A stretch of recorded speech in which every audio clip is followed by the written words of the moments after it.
Many of you see me quote Eat, Pray, Love from time to time, or sometimes jokingly refer to Eat, Pray, Love as the Bible. Eat, Pray, Love was written by Elizabeth Gilbert. It is actually an autobiography about her travels and self-exploration, and I really, really, really love it. The reason why I think I love it so much is it actually resonates with me in many chapters and also on many levels. The movie doesn't do it justice, so if you saw the movie and were disappointed, I'm going to raise my hand and say I was too. I actually saw the movie before I read the book. Now that I read the book, I like the movie. But when I didn't read the book, I was like, meh, and it really, really, really does not do the book justice. So if you're looking for a book to read and you have not read Eat, Pray, Love yet, please, please do so. Now, I'm going to read from you a section that particularly stands out for me in a lot of my ongoing battles with my own personal inner self. For those who don't know, I actually do have anxiety. Most of us do, but mine revolves around a fear, like a phobia, and a panic about death and dying. And I have struggled with this since I was a very little girl. I'm talking probably 8 years old is when I remember laying in bed at night and worrying about dying. So I wanted to read chapter 49 from Eat, Pray, Love to you so you can see what I'm talking about. When I read this, sometimes it really scares me because it's almost as if it's me talking. It's crazy. It's just like she's in my head, and maybe some of you can relate to this. And I just want to throw it out there because if you can relate to it, I just want you to know that you're not alone. And that's a huge thing that this book did for me. It made me realize that I'm not alone, and it made me realize the value in self-exploration, finding faith, spirituality, and just bringing peace to your life. So here we go. Once again, this is section 49 in Eat, Pray, Love. When I was 9 years old, going on 10, I experienced a true physical crisis. Maybe this seems young for such a thing, but I was always a precocious child. It all happened over the summer between 4th and 5th grade. I was going to be turning 10 years old in July, and there was something about that transition from 9 to 10, from single digit to double digits, that shocked me into a genuine existential panic, usually reserved for people turning 50. I remember thinking that life was passing me by so fast. It seemed like only yesterday that I was in kindergarten, and here I was, about to turn 10. Soon I'd be a teenager, then middle-aged, then elderly, and then dead. Everyone else was aging in hyperspeed too. Everybody was going to be dead soon. My parents are going to die. My friends would die. My cat would die. My older sister was almost in high school already. I can remember her going off to 1st grade only moments ago in her little knee-high socks. And now she's in high school? Obviously, it wouldn't be long before she was dead. What's the point of all this? And the strangest thing about this crisis was that it had nothing in particular to do with anything that happened to me recently. No relative or friend died and gave me my first taste of morality, nor had I read or even seen anything particular about death. I haven't even read Charlotte's Web yet. This panic that I was feeling at age 10 was nothing less than a spontaneous and full-out realization of mortality's inevitable march, and I had no spiritual vocabulary to help me manage this. We were Protestants, but not devoted ones at that. We said grace before Christmas and Thanksgiving dinner and went to church sporadically. My dad chose to stay home on Sunday mornings, finding his devotional practice in farming, and I sang in the choir because I loved singing, and my pretty sister was the angel in the Christmas pageant. My mother used the church as a headquarters from which to organize the good works of volunteer service for the community. But even in that church, I don't remember there being a lot about talking about God. I mean, this was New England after all, and the word God tends to make the Yankees nervous. My sense of helplessness was overwhelming, and what I wanted to do was pull some massive emergency brake on the universe, like those brakes I saw on the subways during our school trip to New York City. I wanted to call a timeout, to demand that everybody just stop until I could understand everything. I suppose this urge to force the entire universe to stop in its tracks until I could get a grip on myself might have been the beginning of what my dear friend Richard from Texas calls my control issues. Of course, my efforts and worry were futile. The closer that I watched time, the faster that it spun, and that summer went by so quickly that it made my head hurt. And at the end of every day, I remember thinking, another one gone, and I would burst into tears. I have a friend from high school who now works with the mentally handicapped, and he says that his autistic patients have a particularly heartbreaking awareness of time's passage, as if they never got that mental filter that allows the rest of us to forget about mortality every once in a while and just kind of live. One of Rob's patients always asks him the date at the beginning of every day, and at the end of every day will ask, "Rob, when will it be February 4th again?" And before Rob can answer, the guy shakes his head in sorrow and says, I know, never mind. Not until next year, right?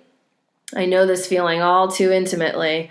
I know the sad longing to delay the end of another February 4th.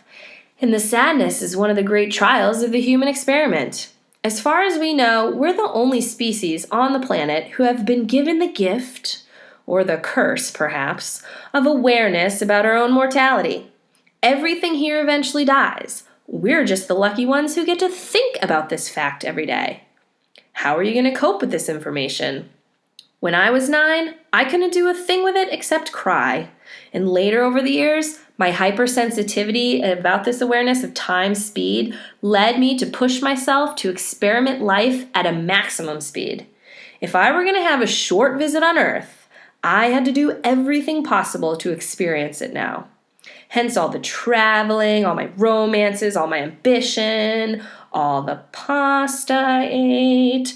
My sister had a friend who used to think that Catherine had 2 or 3 younger sisters, because she was always hearing stories about the sister who was in Africa, the sister who was working on a ranch in Wyoming, the sister who was bartending in New York, the sister who was writing a book, the sister who was getting married, and surely this could not be all the same person. Indeed, if I could have split myself into many Liz Gilberts, I would have willingly done so, in order to not miss a moment of life. What am I saying? I did split myself into many Liz Gilberts, all of whom simultaneously collapsed in exhaustion on a bathroom floor in the suburbs one night, somewhere around the age of 30. I should say here that I'm aware that not everyone goes through this kind of crisis. Some of us are just hardwired for anxiety about mortality, while some of us just seem more comfortable with the whole deal. You meet a lot of apathetic people in the world, of course, but you also meet people who seem to be able to gracefully accept the terms upon which the universe operates and who genuinely don't seem troubled by its paradoxes or its injustices. I have a friend whose grandmother used to tell her, "There's no trouble in this world so serious that it can't be cured with a hot bath, a glass of whiskey, and the Book of Common Prayer." For some people, that's truly enough. For others, more drastic measures are required. And now I will mention my friend, the dairy farmer from Ireland. On the surface, a most unlikely character to meet in an Indian ashram. But Sean is one of those people like me who are born with that itch, that mad, relentless urge to understand the workings of everything in existence. His little parish in County Cork didn't seem to have any of these answers, so he left the farm in the 1980s to go travel through India looking for inner peace through yoga. A few years later, he returned home to the dairy farm in Ireland. He was sitting in the kitchen of one of the old stone houses with his father, a lifelong farmer and a man of few words. And Sean was telling him about all his spiritual discoveries in the exotic East. And Sean's father listened with mild interest, watching the fire, smoking his pipe. He didn't speak at all until Sean said, "Dad, this meditation stuff, it's crucial for teaching serenity. It can really save your life. It teaches you how to quiet your mind." His father turned to him and kindly said, "I have a quiet mind already, son," and then resumed his gaze on the fire. "But I don't, and nor does Sean. Many of us don't. Many of us look into the fire and see only inferno. I need to actively learn how to do what Sean's father, it seems, was born knowing how to do." As Walt Whitman once wrote, "Apart from the pulling and the hauling, amused, complacent, compassionate, idle, both in and out of the game, and watching and wondering at it all. Instead of being amused, though, I'm only anxious, Instead of watching, I'm always probing and interfering. The other day in prayer, I said to God, look, I understand that an unexamined life is not worth living, but do you think someday I could have an unexamined lunch? Buddhist lore had a story about the moments that followed the Buddha's transcendence into enlightenment. When after 39 days of meditation, the veil of illusion finally fell away and the true workings of the universe were revealed to the great master, and he was reported to have opened his eyes and immediately said, "This cannot be taught." But then he changed his mind and decided that he would go out into the world after all and attempt to teach the practice of meditation to a small handful of students. He knew there would only be a meager percentage of people who would be served or interested in his teachings. Most of humanity, he said, have eyes that are so caked shut with dust of deception that they're never going to see the truth, no matter who tries to help them. A few others, like Sean's dad perhaps, are so naturally clear-eyed and calm already that they need no instruction or assistance whatsoever. But then there are those whose eyes are just slightly caked with dust and who might, with the help of the right master, be taught to see more clear someday. The Buddha decided he would become a teacher for the benefit of that minority, for those of the little dust. I dearly hope that I am one of these mid-level, dust-caked people, but I don't know. I only know that I've been driven to find inner peace with methods that might seem a bit drastic for the general public. For instance, when I told one friend back in New York City that I was going to go to India to live in an ashram to search for divinity, he sighed and said, "Oh, there's a part of me that so wishes I wanted to do that, but I really have no desire for it whatsoever." I don't know that I have much of a choice, though.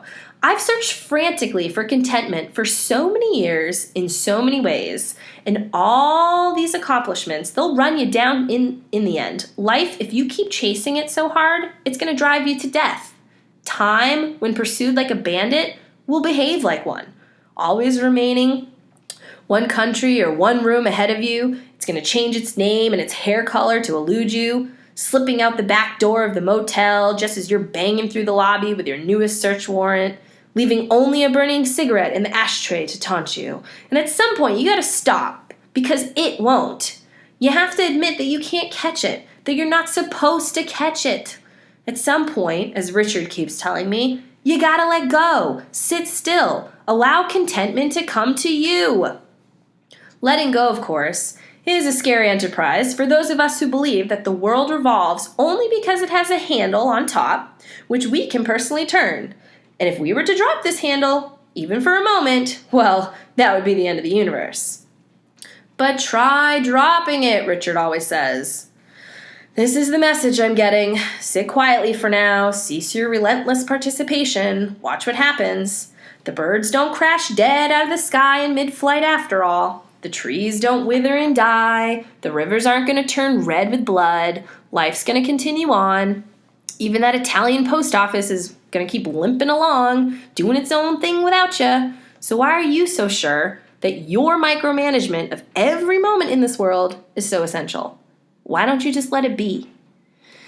I hear this argument and it appeals to me. I believe in it intellectually, I really do, but then I wonder, with all my restless yearning, with all my hyped up, fervor, with all this stupidly hungry nature of mine, what am I going to do with all this energy instead? And then the answer arrives to me.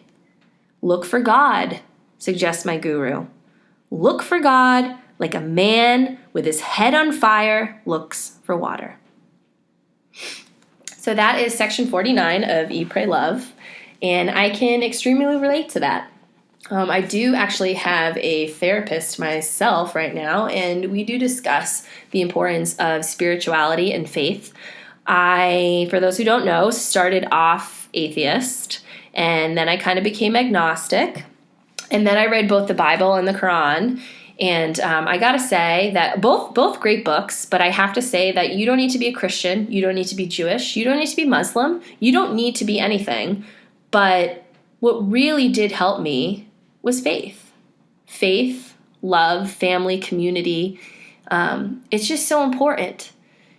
Seek it, find it, do some soul searching, do some self-exploration, and make faith a part of that.